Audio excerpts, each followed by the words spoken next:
Listen, if you is missing some news stories that you need to be covered, then turn into this melanated media news channel. It's very important because many stories right in the community that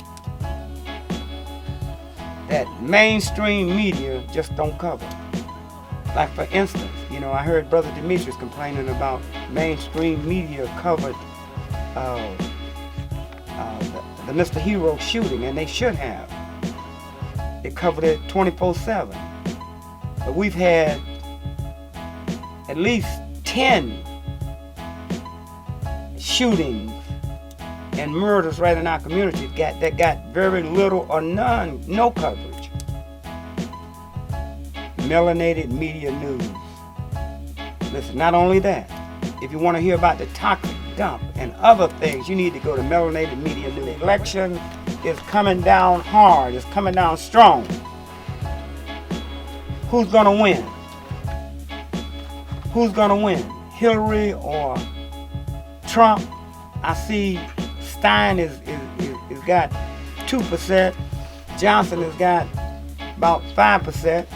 So it's really still a two-party race, Republican and Democrat. So who's going to win? So we don't have problems that are easily to solve, Art. If we did, they probably would have been solved. But we do have people in office right now where they personally benefit from not solving the problems because somebody is always taking for somebody or making a deal. And so my view on that is we really need to start over again. 165781498. Let me dab into a great story quickly before we get all kind of guests coming into the studio.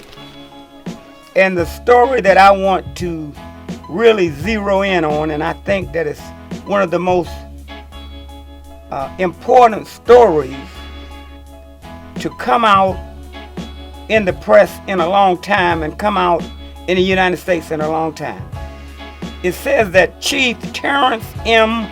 Cunningham, president of the International Association of Chiefs of Police, issued a blanket statement to America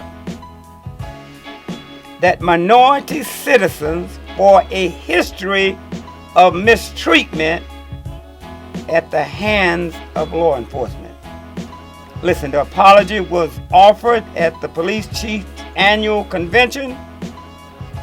Listen, it was initially met by praise and criticism within and outside the police department.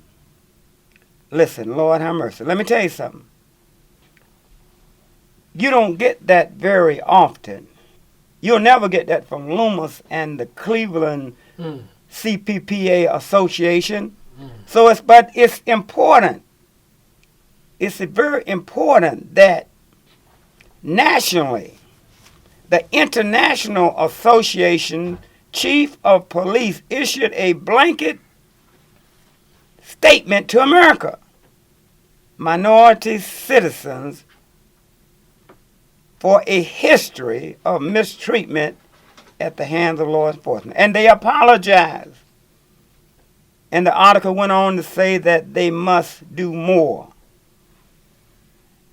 I think it was very great what Cunningham said, a well-respected police chief.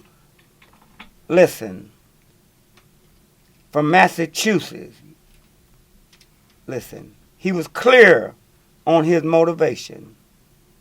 He said that to regain the trust of minority law enforcement must begin to acknowledge and apologize for the actions of the past and the role that our profession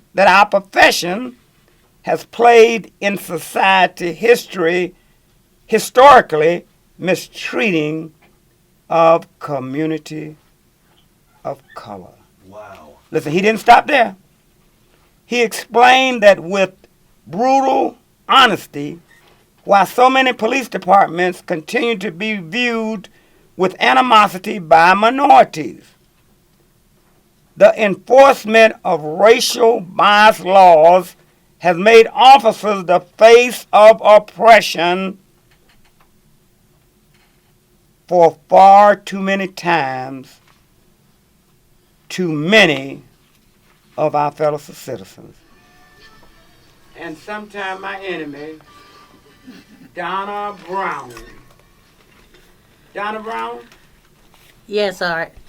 Yes, explain what you're representing today. Today I'm representing the Inner City Republican Movement. Our mission statement is to encourage voting while registering citizens in the city of Cleveland, Ohio, and empowering the inner city communities with choice. Our goal is to participate in community activities while providing valuable knowledge to the community related to the Black history that shaped and formed this country as it is today. And your group again is called what? The Inner City Republican Movement. Why, Donna Brown, did you think that we needed an inner city Republican movement? I felt as though the inner city needed to be represented in the Republican Party, as far as the county party. So that's how I came up with the Inner City Republican Movement. I wanted my community, my neighborhood, also to be represented in the Republican Party. In other words, you see a great need for the community to participate in the political process on both sides and all sides, right? Yes, you need to have a choice. You just can't take a vote from granted. You need to have a choice, and once you give a person a choice, they feel more whole. So the inner city Republican movement, you all are on the move, aren't you? Yeah, we on the move. Talk right in that microphone, dear. Yeah, we're on that microphone up a little bit. Yeah. Mm-hmm. There you go. Yeah, we're on the move. We've done some things with Glenville Festival. We did an MLK event to let people know that Martin Luther King was actually a Black Republican. We did a chili drive for the homeless men down at 2100. We're about helping our community. Yes, so, and you also went right into the hood and started registering felons.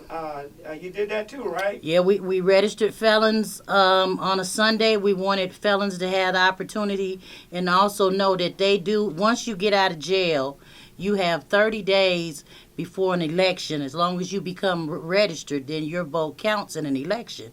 So we wanted felons to know that once you get out of jail, you're right back at being a citizen. That it's real community reentry. Yeah, so I see you have a Black Lives Matter, a beautiful pin on. I'd like to have that myself. Hey, do Republicans really believe that Black Lives Matter? Well, first, let me clear this up for you. I am a child of God first. I'm a Black woman next, and I'm a Republican third. And we'll talk about it when you come back from your commercial. Keep it real. I know Donna Brown keeps it real, and sometimes they make it rain, and I think that's what they've done in our community because a few years ago, I would say that the inner city Republican movement might have been something that wasn't taken real serious. But in the last few years or so or more, the inner city Republican movement has been taken real seriously, so seriously that they were invited to participate in when presidential candidate Donald Trump came to town. They were invited to sit right up, in prime proximity of where Mr. Trump was, and they were recognized. So you all have taken on some clout, haven't you? Yes, we have. But I want to get back to your question, Art, when you say about the Black Lives Matter button. As a person, because like I said, I'm a child of God first, I'm a Black woman next, and then I'm a Republican. But Black Lives Matter to me because Black Lives Matter before it got catchy, before it got popular. Black Lives mattered when Emmett Till's mother had an open casket to let you see what real racism and how it exists in America back then. That, you know, that's when Black Lives Matter. And I want to also say that me as a person, not as a Republican, but me as a person, Donna Brown, community activist, I am proud of the young black people and their movement. And the reason why I'm proud of them, because it lets me know at least they're thinking. Now, they might not be the best, they might not be organized, but at least they're thinking, and they decided that they had something that they wanted to stand for. And I'm proud of the young black people that have started Black Lives Matter. Because it's, to me, it's bigger than just the being a catchy phrase. Listen. As we move forward, because you have someone with you by the name of Beverly Goldstein. Is that right? Yes, that's Am I saying right. that right? Listen, you know, this young lady stands out in my mind simply because I have seen her in the hood so many times. And the last time I saw her vividly was when we marched on the toxic dump that's killing people in East Cleveland, poisoning our children, making our seniors sick. I saw this lady, Beverly Goldstein. The reason I remember her so vividly because we had a long walk from Windermere to Noble Road, and I kept looking back. I say, "You all right? You gonna make it?" She said, "Yeah, I might be a little slow, but I'm dedicated." Beverly Goldstein. So I knew then, and she made that march all the way. And I'll tell you something. We barely got through with that march because it had rained before the march started. I mean, it had rained all day. Then the clouds opened up right when we made the march, and there she was. And at the end of the march, when the clouds start pouring in again, there she was. So I'm very impressed with this lady called Beverly Goldstein. You got in the studio with you. You're a community active. Talk to us. Hi, Art. Thanks for having me on today. Yeah, I'm a big community activist. I'm a community activist on a national level, and I'm a community activist on the local level. I've been spending since January a lot of time, as you said, in the hood. I sort of don't use that word because I'm not sure it's okay to use it. It's okay. Okay, in the hood. Yes, ma'am. And trying to meet a lot of people. And Art, I will tell you what I've learned in 10 months is very disturbing. We are an incredibly impoverished district here in Ohio, District 11, and everything's a news item. Nobody's looking at the combined basis of people go, oh yeah, people are out of work. Oh yeah, we have infant deaths. Oh yeah, we have unemployment. Oh yeah, we have this, we have that. All of this is related to each other. We don't have all these different horrible problems that are disconnected. They're all completely connected. And I've just been spending the year trying to figure out what the key ones really are. How do we prioritize them? And how do we get people who are in the suburbs to begin interacting more on the problems, not helping people grow gardens? I mean, the people in the suburbs don't really get it, how serious it is. I brought some statistics. I hope you give me a chance to talk about them. But I think one of the primary things we really got to do is we really got to begin to engage people who have a heart, who live in second and third ring suburbs, but aren't fully knowledgeable about just how serious the problems are. And maybe we can begin after the election, after things just settle down and we aren't talking about who kissed who 20 years ago, somewhere on an airplane and so forth, and we're really talking back about how we're going to help our greater Cleveland, greater Akron communities improve. We need to start engaging people. You know who the experts are in the community are? The experts in the community are the people who have the problem. If you want to fix a problem, if you think you're going to fix it by sitting in an office 15 miles away from the problem and not engaging anyone who's struggling with the problem, but you're so smart, you're going to just fix it all by yourself, we're never going to get anywhere. It took me 10 months to finally actually find a person in the community on one of my issues that I'm worried about, which is infant deaths. We're number one in the country in infant deaths, and black babies die 4 times as often as a white baby. 18 babies out of every 1,000 black babies that are born dies. And I finally met a person who's actually an expert on this subject, and I met her quite by accident, and she owns a restaurant. Who would think a restaurant owner would be the most knowledgeable person I would find in 10 months who could talk to me about this issue? And we're going to get together a few times and really start to piece together why we're not doing anything concrete to really talking about things and feeling bad about things, all these things, that's great. But until you really start to figure out who the key people are and what they bring to the table and bring them to the table, never going to get out of the problems we have, Art. So that's kind of my bottom line kind of explanation. Go right ahead with Donna Brown. Yes. Art, Al, Sam.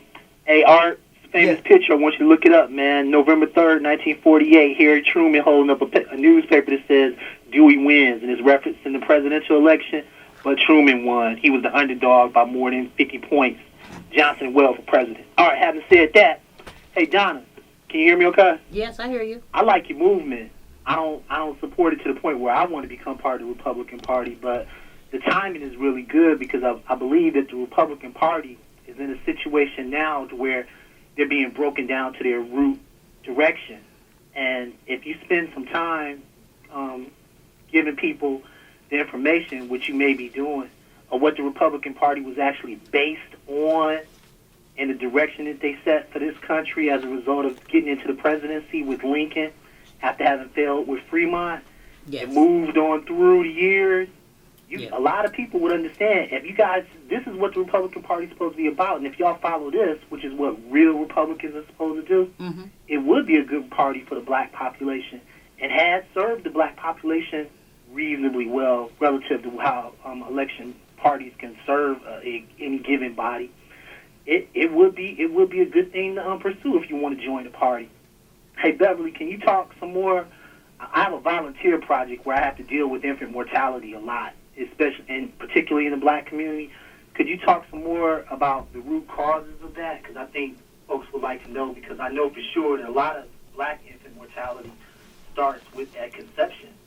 The people weren't, they didn't have their sperm in their uterus to the point, in their ovaries to the point of good health where they could even start. Give them a good start. All right? All right. Thank you for your phone call, brother. We're going to hang up and we're going to talk about all of those issues, all right? Thank you for your phone call. Yes. Go ahead, Barrett. You want to say something on that? Yeah, I sure do. Thanks for calling in. Actually, I'm going to shout out who the person was who I think is going to lead me to be a very good expert on this down the road, because it wasn't an area that I had known a lot about before as I started to my trek in January, learning about some of the key issues in the inner city. The person is Annie, who owns Annie B. and Earl's Restaurant on St. Clair and 40th. It turns out that they had some direct experiences with this and have had some interactions with some leading experts in the country. And what I think is happening here, and again, this is going to be a very lengthy, not in terms of timing, but in terms of finding the components. First of all, the most impacted areas, from what I have been reading, are areas around the Cleveland Clinic Foundation. Those seem to be the neighborhoods on the east side of Cleveland that we're seeing the most serious numbers of deaths. So the first thing that came to my mind was, why isn't there more of an outright visible community effort, including University Hospitals and Cleveland Clinic Foundation, to actually address the fundamental issues? It does start with prenatal care. Are we getting the right care to black women? That's number one. Number two has to do with drug addiction. If a pregnant woman has fighting or using dangerous drugs, then we're injuring the baby in the womb. We don't have to wait until the baby is born. A third thing would be, what kind of conditions is a baby living in once the baby is born? Is the house rat infested? Is it got roaches? Is the refrigerator working? Is the food not spoiled? The more you try to ask these questions, the more you realize you can just list one cause after another. So I would see next year convening a task force of families who've lost babies, physicians, political activists in the communities, social workers, and so forth. Maybe we could put together a protocol of how to start with a healthy pregnancy and end up with a healthy 2-year-old. Okay, that would be, very, very important. But the poverty is really at the foundation of it. And poverty is at the foundation of every one of our problems. And if you look at it, it's really a failure of work.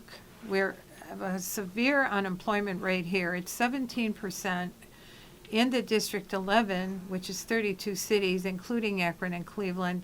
And if you take out the 8 wealthy cities, so the district has 8 of the wealthiest cities in the state, and it has one of the 2 poorest cities in the state, all in one district, and then everything in between. Our unemployment rate in the cities, other than in the well-to-do cities, could be 35 to 40%. You can't be healthy under those poverty statistics. You can't keep babies alive under those poverty statistics. And the thing I think that impacted me the most this year, as I've been spending so much time with people, you can't just say, well, why don't people in that circumstance, just do better? Why don't they just get a life? We here in the suburbs, we don't live like that. We work hard. We don't find ourselves in those situations. And what people of means need to start understanding is that it takes resources to improve conditions. And you can't make resources come out of nowhere. Resources don't just fall from the sky. Resources can be through the church. They can be through family members. They can be through government. But your best resource to getting out of poverty is employment. And if we don't have jobs here because they're leaving Ohio and they're leaving Northeast Ohio, if I asked you, hey, you're a good guy, would you create 10 new jobs tomorrow and hire 10 new people? Even if you were an employer, if you weren't in a position to create new jobs, you couldn't create them. Yeah. But people who live in a poor situation, they don't understand that jobs are scarce. They just wake up every day and go, darn it, why don't I have a job? So there's a lot, and I moved off of infant mortality, but it really starts with addressing poverty, and on this issue focusing really on nutrition, health, employment, those issues. Which has grown and become big. Weren't you afraid they were going to run you out of town? This great great democratic city. Weren't you afraid they didn't run you back out of town or what? No. Why not? Because I had street cred. Okay. I had been out fighting for health care inequality. I was out in the snow and the blizzard. When Huron Road, we was out there trying to fight for it to stay open. I was out on 137 shots. I've always, been out there. It's about my community more so than me. The community is bigger than me. I'm just a tool that God uses. I don't take my orders from man. And a lot of people have to understand that. Sometimes you don't see how I done got the vision, but it's through God's grace that I understand what he wants me to do. So I just go out there on faith and know that he's going to take care of me. He's got my back. Not to mention my brothers from Black on Black and Black Man Army. Anytime I put a call to action out and we need to make something happen, they got my back. I remember Brad Jackson from That's okay. It'll come. Yeah, I know who you're talking about. Yeah, I remember Brad, and he was a soldier up under me. It was an honor actually being out there fighting for the community, because everybody can't fight for the community. And I just think God has chosen me that different issues, education out here, issue 107, which is now issue 108. And at the time it was 108, we were saying same crooks, different levy. Now we saying with 108, same levy, same crooks. Yes, I agree. Yes. So, Donald Walker Brown, I'm going to put you and Beverly Goldstein in this box, this moral box. And I know that watching Beverly Goldstein, an outstanding citizen, outstanding community person out in the field, she's doing the work, all right? Right. Donald Walker Brown, you just testified that you're doing the work. But aren't you all in a moral box as Republicans when you have to support Donald Trump? Do I need to go further? Well, go further. All right, I will go further. Listen, I know that in the beginning, as Republicans, you all really didn't expect Donald Trump to make it all the way to the top of the ticket. Now, you all will admit to that, right? Well, now I'm going to honestly tell you, in 2015 when he started, I actually started capturing footage and asking people what they think about Donald Trump, because according to some felons I was talking to, 5 years ago, they said Bart Simpson had a premonition that Donald Trump was going to run for president. Okay.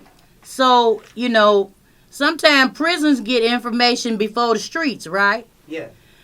So even though I went with John Kasich for the primary, right? Yeah. I still had it in me that I figured that I needed to cover any type of Trump coverage, any people that, was thinking about voting for Trump. So I still caught footage and found that there was support out there. So in a sense, I kind of knew that Trump might end up being the last man standing because he had the most money. Okay, all right. So the moral box that I'm talking about is that, as true Republicans, yes, whoever your top nominee is, whether you accept all of his policies of all of his individuals or not, you have to go along with your top candidate, just like the Democrats have to go, whether they're for Hillary Clinton or not, they have to go along with her, right? In the end. So my question is this: on the moral high ground, doesn't it put you and Beverly in a dilemma as far as morally when you support Trump? No, it doesn't. I can't speak for Beverly. I can only speak for me, Donna Brown. No, it doesn't put me in a morally high ground, because you know what? Sometimes we forget that we all just people. No matter how much money you have, you still just a person. And when we talk about this morally high ground and standards that they talk about, right? First of all, when do you have the right to have a private conversation with your friend and not be recorded by someone else when they say the room is supposedly be clear for, this is going to stay right here? So when we talk about morally high ground, you know what? Donald Trump is a man first. And with him being a man, sometimes men talk, and they have that type of talk, right? And in the barber shops and in the beauty shops, that's why sometimes you see mama don't take the little boy with her to the beauty shop, and daddy don't take the little girl with her to the barber shop. Because sometimes there's conversation that go on at the barber shop that is kind of like Vegas. What goes on at the barber shop supposed to stay at the barber shop. Talk to us. The definition of insanity is to keep doing the same thing over and over and over, and for you to think that you're going to get a different result. And that's why you have to take the pills for you to try to sometimes flip back to reality. So when I look at my community, the black community, right, it's democratically controlled. But yet the judicial system it discriminates on black people. And the reason how I know this is because I'm a bail bondsman. So I see a lot of my brothers and sisters, they being overcharged, and all of these are Democratic judges. We have to start as black people. We have to decide the judges are who we going to deal with 365 days out of a year. We need to start making sure that we're putting judges in that are going to work, that are black folks friendly. The judges also have to know that in the black community, we are a special type of people. And we have to be dealt with special. You know, you have to have, you know, when you have special people, you do special things for special people. And you have to deal with us differently. And the problem is these judges that we're putting in we're electing them every year or every 2 years. They are the reason why our loved ones are not home, because they continue to increase the numbers and to increase the charges where our loved ones are gone. So I feel as though the black community right now, we need a change. Because right now, if you look at the judicial system, if you look at everything, this is a Democratic stronghold, and there's no doubt about that. Can we agree on that? Absolutely. So let me ask you this, Donna. So your inner city Republican movement. Yes. I believe from looking at it from an outside perspective, I believe that this movement has made it a more friendlier town for Republicans to come in and campaign. At one time, if Republicans came in, they were just automatically shunned off. But now I think through the inner city Republican movement, you all have made open people's eyes up enough to say, hey, let's look at all the candidates. Is this true with the inner city Republican movement, or is this just my outside observer? No, actually, Art, you right on target. That's what the movement wanted to be able to do part of the beginning when we was putting all of this together. We wanted candidates, Republican candidates, to at least be able to go in front of black audiences and be heard. Because for far too long, Republican candidates I don't know if they refuse or maybe they just couldn't come to the black community. But if you notice, since the movement has been around, we're making it where you get a chance to have a choice. And that's what it's always been about. You have a choice on whether you want to be Republican or you want to be Democrat. But if I continue as a Republican to let Democrats tell my story and my history, then you'll never know what being a Republican is about unless you get the history from a Republican. One of the things I'm really interested in, excuse me, Art. Take your time. I should have brought a little water in. Okay, one of the things I'm really interested in is seeing how far we can get next year to get an organized statewide, maybe needs to be very teeny twerks per counties, to really be able to get former felons re-entered into our society. Voting, job training, working, being able to buy a home, being able to, who they were, pack it up, get rid of it, and become that person they want to be now. They have programs out there. I researched that they have felon programs out there, and I know some felons, and I got them in touch with all the felon programs that's out there. That's good. But what I want to tell you is the average person that I've talked to in the last 10 months, unless they had a family member who was just being released from jail, actually did not know where to go, how to start the process. You want to take a book out of the library, you know you got to go to the library. You want to buy groceries to put in the refrigerator in your home, you know you're going to go to the grocery store or the corner market. If you ask the average person on the street, what are the first 3 steps that you need to take for an individual who is coming home from jail? 9 out of 10 people would have no clue how to answer your question. If we're going to say that we are the #1 county in Ohio with ex-felons who would like to really get a new life and not find themselves back in jail, then we need to make this very public, very structured, very organized, with a great opportunity. But I want to use this to segue to Mr. Trump, and that is just Thanks for your phone call, Dantes. just like in the heart. And I want to say this. I want to say, why do he lash out at our disability people like crazy? He said he be saying all kinds of racial things about our disability people, and talking about why do a baby need to be in his rallies and all this crap. Why is he doing all? Okay, why is he doing all this? All right, Dantes, we're gonna thank you for your phone call. Beverly is going to touch on that right now. Go ahead, Beverly. All right. I cannot comment on everything that Mr. Trump has said.